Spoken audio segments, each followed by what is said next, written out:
do not expect that. So this journal was published in Cancer Research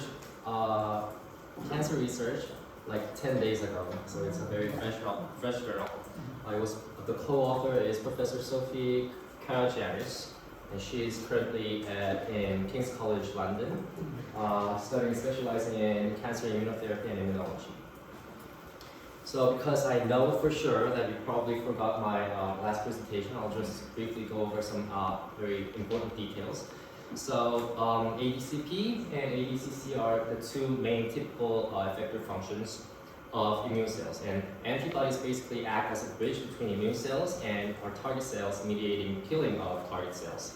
And in this research, the researchers engineered the FC region, which is the purple part of the antibody, the root part, to improve the interaction with FC gamma receptor 3A, which is in the red box, in other words, CD16A, in order to improve the ADCC or effector functions of NK cells, macrophages, or monocytes. And as I mentioned in my last presentation, there are two main ways to engineer FC region of antibodies. The first one is amino acid substitutions, which literally means replacing amino sequences of the FC region of antibodies. The second one is glycoengineering, which is removing or altering the glycans that is attached to N297 site of the FC region. And it's usually done by removing fucoses, which is called fucosylation. Also, the defucosylation is the most popular one in glycoengineering. The other one is addition of a bisecting N-acetyl to some by addition of the carbohydrate residues, we can improve ADCC. In the fructose, when we remove the fructose, we can increase ADCC as well. Yes. So this research focuses on breast cancer cells, and breast cancer cells usually overexpress the antigen called HER2, which is considered to be the ideal target for antibodies. But there are about 2 or 3 main problems to current breast cancer cell therapy. The first one is the anti-HER2 antibody called trastuzumab, which is considered as the wild type in this research, has definitely improved patient survival, but up to 70% of patients with HER2 positive breast cancer experiences relapse within a year and grows some resistance against trastuzumab. The second one is the existence of TNBC, which is triple negative breast cancer. It's a type of breast cancer that actually doesn't express HER2 on the surface, so we can't specifically target them with our original trastuzumab. PR estrogen receptor and PR estrogen receptor. Yes, yes. Three factors. Triple negative. PR, HER2. And third one is the researchers think that trastuzumab has a very weak grip on the NK cells, and they try to improve that by engineering the FC region. So, and also to solve the second problem, they try to make the antibody into anti-HER2 and anti-FR-alpha, which is another antigen on the surface of most breast cancer cells.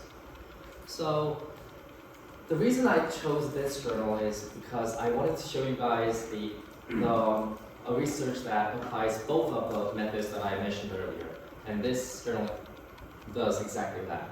So the first engineering technique was amino acid substitution. So they used 2 mutations in the FC region, the S239D and I332E, which is a very typical way of increasing the affinity of the FC region to its receptor.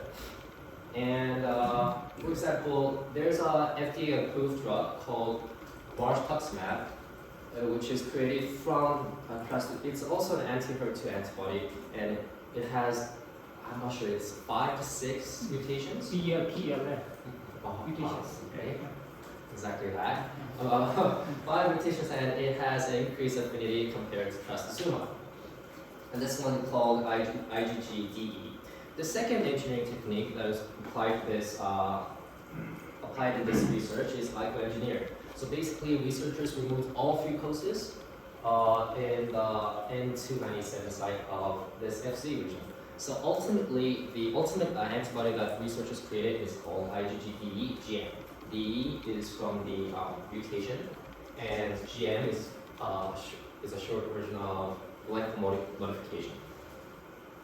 So before I move on to the really specific results, I just wanted to remind you guys that antibody isn't like a weapon itself, so it can't destroy tumor cells on its own.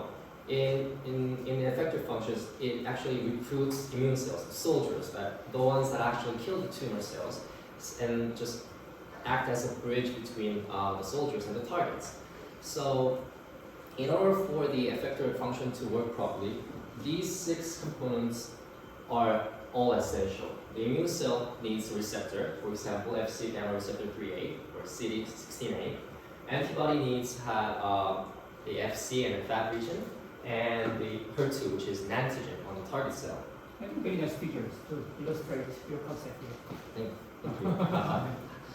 So before the researchers tested the actual antibodies, they analyzed and confirmed that there are the Fc gamma receptor 3A on NK cells, monocytes, and macrophages at tumor sites, at specific breast cancer tumor sites. And also they confirmed that there are those immune cells, these effector immune cells are placed very close to the antigen or tumor cell by spatial transcriptomic analysis. So after creating this antibody, the researchers have to look at their profiles, right? Then, the researchers made 2 antibodies. The one is anti-HER2, and the one is anti-FR alpha. But from now on, I'll just show you guys the data of anti-HER2 because those 2 data are very, very similar. Just get the point. So here, the researchers affirmed that there weren't any aggregation of the antibodies. The IgG-DEGM on the bottom right has 0% free cosylation compared to the wild type trastuzumab, which has over 90% of free cosylation. And the KD values were 30 times higher than the wild type, and even higher than the margetuximab, which is the FDA-approved drug. What this means is, KD value means, this means that it binds very, very strong to the Fc gamma receptor 3A. The in vitro experiment shows very promising results as well. So basically, the antibodies bind very well to NK cells, and even though we've engineered the Fc region, the bottom graph shows that it binds to the target cells as well as our original wild types.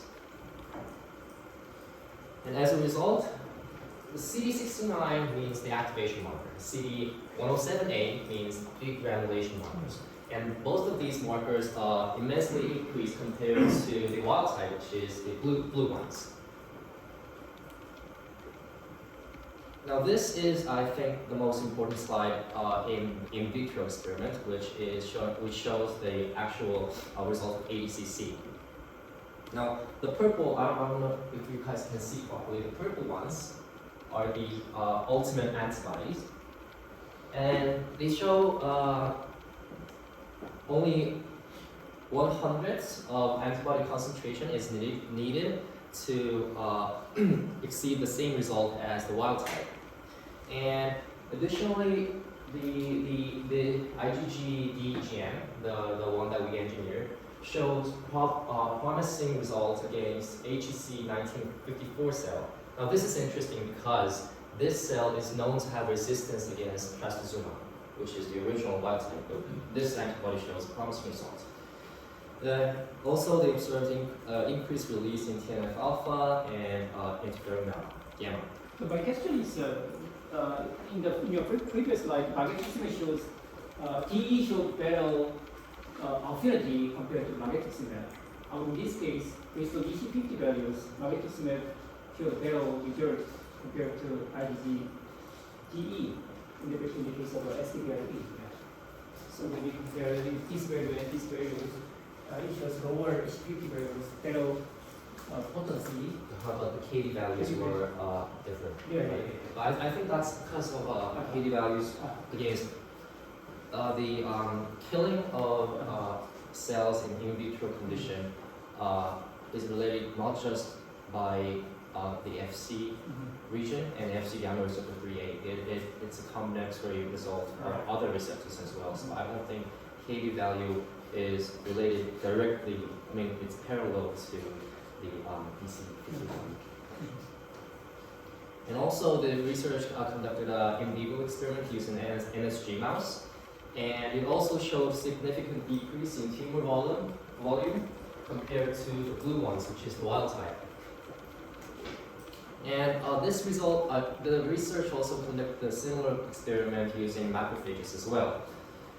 Now, the researchers found out the purple ones, the ADCC is also increased with macrophages, but the most amazing part about this research is that the researchers have seen repolarization of M2-like macrophages into M1-like macrophages. Now, CD80 means it's a marker for M1-like macrophage, and CD163 is a marker for M2-like macrophages. And for those of you who aren't very familiar with macrophages, I'll just briefly explain some of them. So, to simply put, M1 macrophage on the left is anti-tumoral, it attacks tumors. M2-like macrophages are pro-tumoral, so it kind of helps tumor thrive, right? Honestly, but this isn't a very accurate way of dividing macrophages. It's known we should look at macrophages as a spectrum, but for your easier understanding, you can just think that M1 means attacking tumor and M2 means protecting tumor. Now, the TME, tumor microenvironment, is packed with something called TAM. It stands for tumor-associated macrophages. Now, TAMs resemble M2 macrophage, so it repress and suppress the immune cells, and that's why we have very much trouble curing and putting our drugs into the TME. Cold tumor. Cold tumors. So that's why the repolarization of pro-tumoral M2-like macrophage into M1-like macrophage is such an interesting result. Just by applying this antibody, after applying this antibody into this tumor site, all those cytokines, the NK cells are activated, right? And then all those cytokines and other materials that come out of that result actually affect the repolarization of M2 into M1. Also, because there are no fucoses on the antibody, it is degraded much faster in the liver, which relates to better safety in terms of toxicity. And plus, I didn't put it up there, but there's a systemic effect of boosting our immune system as a whole. The researchers observed increased amount of NK cells and activated monocytes in the circulatory system of the mouse. So it's actually the supporting data and the results seems complicated, but the idea is very simple. They used amino acid substitution in glycoengineering in order to make an antibody that binds very strong to the Fc gamma receptor alpha, Fc gamma receptor 3A, and that induced stronger activation, stronger ADCC reaction from NK cells and macrophages. And there's faster degradation, but it showed a better effect compared to the wild-type trastuzumab. And they also could see repolarization of M2-like macrophages into M1-like macrophages. But the results are outstanding, it's surprising, but I think there are some weak points in this journal. The first one is toxicity problem. Now, stronger binding, that sounds great, but stronger binding leads to stronger activation, and stronger activation usually directly leads to higher toxicity. So, I think in terms of this toxicity, IgG-DGM has very strong affinity, so I think it's vulnerable to autoimmunity or on-target off-tumor problem. Now, the journal does provide some proof that it is actually safe. It provides mouse weights and survival rates of mouse, but in my opinion, this data is a bit insufficient in The terms of... survival is just normal, without generating, just normal mouse. No. That's why. They use the NSG mouse. So I don't think that can actually represent our body. What will happen, what will be the side effects if the antibody goes into our body and confronts some low HER2 expressing cells or organs. And I think that's why those problems have to be addressed in the future. Okay. NSG mouse is the immune system is suppressed, right? Yeah, so suppressed. it's difficult to monitor the toxicity issues like this one. Yeah.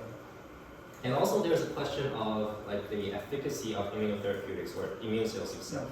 So stronger activation also leads to very faster exhaustion of immune cells. And the researchers discovered a typical result. After the antibody was injected, applied to cancer cells, the purple one is our antibody. The antibody basically, the NK cell actually cut off the receptors, the CD16A, as I think it's a mechanism of natural break of overactivation. But what that means is that, as I showed you earlier, the immune cell basically loses an arm. It just cuts off its own arm. And starting at that point, the NK cell cannot participate in further ADCC actions. Usually, the CD16A and gamma-3A can be shedded through the action of ADAM17 proteins that is specific for a specific sequence of X gamma receptors, just above on the membrane region. So ADAM17 cut the sequence. And the receptor is lost. Yeah. So what that means is it has strong activation. So right after the NK cell, the antibodies are injected, there will be an explosive reaction. But after some time, there will be a period where NK cells can no longer act as an immune cell. And I think this is the biggest problem, and this has to be addressed. And lastly, fast degradation. As I mentioned earlier, there's fast degradation in the liver. And by fast, I mean over 90% of them are degraded in less than 24 hours. Now, in the perspective of making a drug or immunotherapeutics, what this means is that we have to dose a patient, inject a patient on a daily basis, and I think that's a very downside in terms of drugs. So I think this fast degradation problem needs also to be addressed in the future. So is there any report for the pharmacokinetic analysis on the paper? PK analysis data? No, I think not. And yeah, that'll be all. Thank you. Okay, that's all. Questions of much? I'm not specialized in antibody engineering, so why double engineering is novel point of view study, because I think amino acid substitution is good and glyco engineering is good. Then it's natural to combine them. But why is the double engineering is novel point? I don't think I chose this. I looked at many journals for this while preparing for this presentation, and I don't think it's a novel point. That novel engineering method is a novel point, the best point of this journal. The amino acid substitution is they induce mutation in a very typical and well-known, already established region. And glycoengineering, as I said, fucosylation is a very most popular method. So combining those two isn't a novel point. I think the fact that made this journal go on to cancer research is the data. It had I think 8 figures, all in vivo data using different epitope, HER2 and FR alpha. And I think that kind of the immense amount of data made this journal go on to cancer research, but that is not a novel point. I just wanted to show you guys that those two methods can be applied and have better results. So in my opinion, in using protein engineering, we need to substitute amino acid to the other amino acid. So we can change the sequences for protein engineering. For glycan engineering, we may need different cell lines for defucosylations, such as some glycosyltransferrin knockout cell line, or other approach. We may use some other cell culture optimizations for defucosylation or glycan engineering. So in the context of protein engineering, we cannot predict the synergistic effect, even though we have only one amino substitutions can change the much of physical chemical parameters. So it's complex parameter problem. So nobody has reported the synergistic effect of a glycan engineering protein engineering. So that is a novel thing, I think. So we think we can predict just a combination of a protein engineering, glycan engineering can enhance or can exert synergistic effect. We can predict, but nobody has reported yes. So this is the novel point. Also, as the speaker said, it's a lot of data, lots of chemical data to publish in cancer research. So in biological field. So then, is it possible to predict the synergy effect by specialists or AI model? Because I think it's just art from your comments. Yeah, so we may think about the prediction or design using AI tools to enhance effective functions. However, it's quite difficult to predict the structure of the region for X-commerce defined regions, the hard-place regions.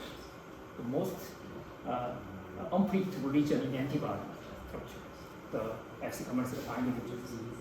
So it's highly difficult to predict the structure. Therefore, also it's highly difficult to predict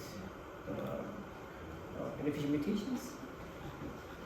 I think this is one reason for the difficulty in designing the antibody experiments.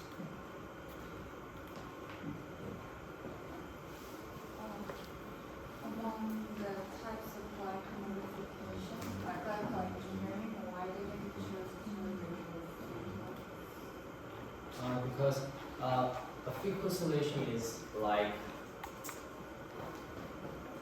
it's like a key in a whole model. So this is structure of antibody, right? And think of fucose as a tree growing out of this region. So we remove that tree in order for the Because it's N297 conditions. Yes. I was just thinking about okay. region. So we remove that kind of glycan tree in order for the receptor to bind better. So that's a they use fucosylation because it's probably the most popular method to use, and it's considered to be very effective as well. It's a very simple way of increasing the affinity of FC region to gamma receptors. So you mentioned that IgG, DE, and GM degrade rapidly, right? Rapidly? Degrades rapidly. Yeah. Yeah. So is that because it has low FcRn binding affinity? You mean IgG, GM, right? The ultimate antibody. Yeah. It's degraded very quickly by the liver because, according to the paper, it has no fucoses. Less fucose means faster degradation by the liver.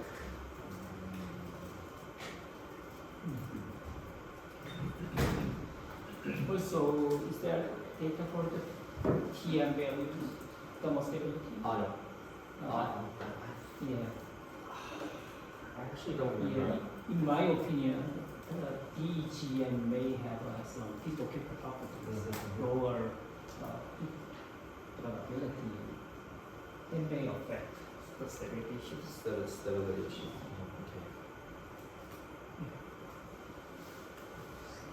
Okay. in the figure it showed for the there was the like M2 macrophages switched to M1 by treating the antibody. When you see the data on the right, where when you compare the CD80 to CD163, it looks like the affinity might not be the only factor there for the. Oh, it's not. It's It's not like we apply antibodies and antibodies stick to macrophages and then turn them into M1. But then, like the E mutation also is increased in affinity quite much. But why Exactly. is it? I think It's not like it's not like cumulative. affinity translates into repolarization. Affinity increase means affinity increase is related causes greater activation of NK cells, and we don't know exactly what component of that, what result of activation of NK cells causes repolarization, but some cytokines and other things that come out that when NK cells are overactivated causes the repolarization of macrophages. So the affinity and the repolarization are related, but they're not directly translated. So the experiment setup was So we have macrophages, and we use the supernatant from cancer cells that contain all the components and materials that come out of NK cells. So to mimic the TME TA environments. So we compare that to just using breast cancer cell, cancer cells, and the ones that we put antibodies in. Cancer cells with and without. I mean, like that's how you made the M2 like macrophage for the experiment, or is that the results after treating with the antibodies? Cancer supernatant? Like, I mean, when you see there, like M0 macrophage was treated with the cancer supernatant, and that caused the polarization of the macrophages, right? Okay. And you mean Is that were the antibodies applied like at this stage, Yeah, or in was it what applied stage after is it? it's been already polarized? Yeah. This is like I put this figure here to explain how we applied antibodies into the cells, but after they were polarized into M1 cells, they did another experiment on it, and then they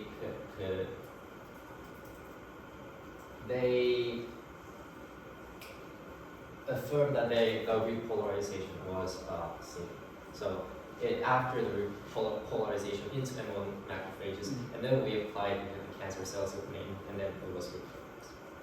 That's like the whole steps and flows. So figure shows just the preparation of the effector cells. Exactly, yeah. After the preparation of effector cells, antibody was treated with the target cells, right?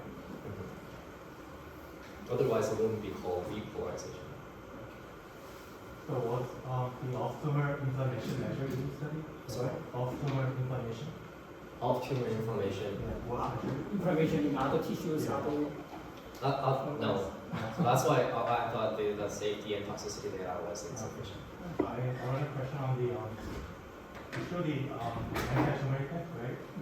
With the antibodies, how do you know that anti-tumor effect is really due to the actually enhanced immunity rather than just increased antigen binding or differences in the antigen distribution? So this question is, how can you show that the result in the efficacy was related to the inested FC effector functions rather than antibody FC, you mean like just ADCC, not Rather like than FC, just other. without the actually engineering or the actually region enhancement, how do you know that increased anti-tumor effect is really due to that actually part? Because we experiment this with various types of antibodies, right? The ones without antibodies, with wild type antibodies, which is anti-HER2 as well. But the engineered antibodies with just glycoengineering or just amino acid substitution, and the ones that we engineered. That these are all those now. No antibody, the wild type, GM, DE, EGM, and the one that is FDA approved, March Tuximab. So that's how we know the differences. The how to binding particles are same. Everything is same. The only difference is FC among the antibody. And plus the ways of engineering that procedure. So we can think the active binding will be the same.